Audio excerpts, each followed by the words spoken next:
Frein, Bourbonne-les-Bains, lundi 21 mai.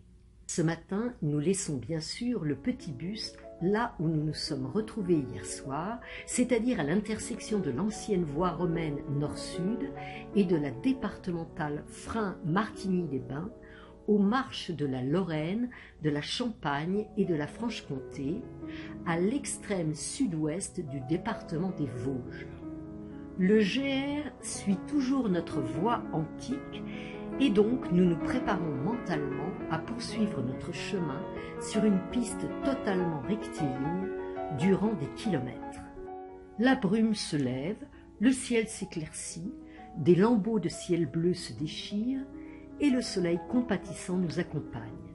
Rien de plus pour nous rendre heureux.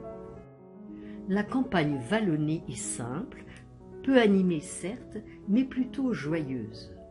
Bien peu de compagnons pour nous saluer, si ce n'est nos fidèles amis les vaches, perpétuellement étonnés de nous voir passer.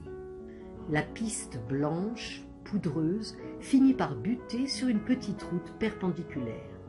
Fini donc la voie romaine.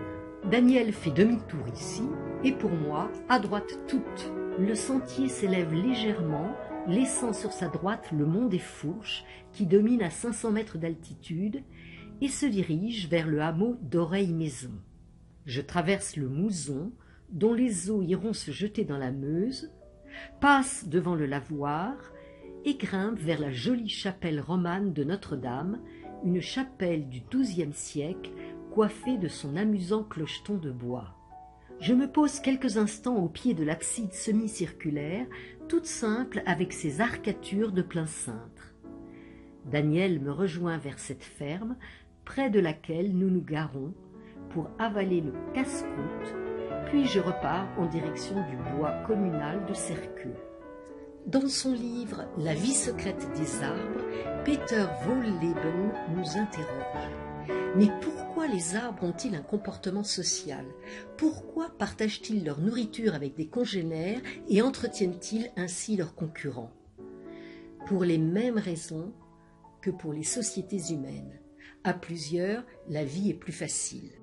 Un arbre n'est pas une forêt. Il ne peut, à lui seul, créer des conditions climatiques équilibrées. Il est livré sans défense au vent et à la pluie.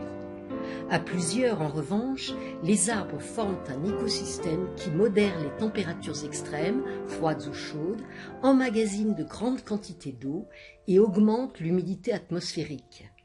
Dans un tel environnement, les arbres peuvent vivre en sécurité et connaître une grande longévité.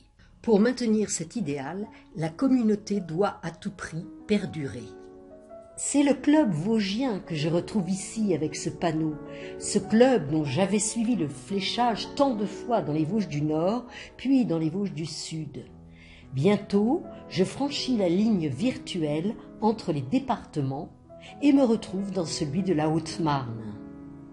Je suis sans doute sur un chemin de Saint-Jacques-de-Compostelle si j'en juge par cette coquille Saint-Jacques. Force et douceur de ce liseron, capable de pousser à travers le goudron de la route.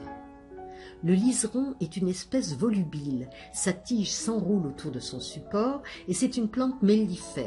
Elle produit de belles quantités de nectar et de pollen. Le GR débouche sur un parc aux arbres magnifiques qui domine la plaine de Bourbonne-les-Bains. En contrebas, on devine le village de Serqueux que je traverse en passant devant ses lavoirs plus ou moins bien tenus. Puis, devant son église et ses coquettes maisons typées, porche arrondi, perron de quelques marches et porte de cave à demi enterrée. Celle-ci, toute fleurie, date de 1876. Il ne me reste que 4 kilomètres à travers champs pour atteindre Bourbonne-les-Bains, mais la chaleur est épuisante et c'est quasi fracassé que Daniel me récupère quand j'arrive enfin au but de cette longue étape. Nous y retrouvons notre camping.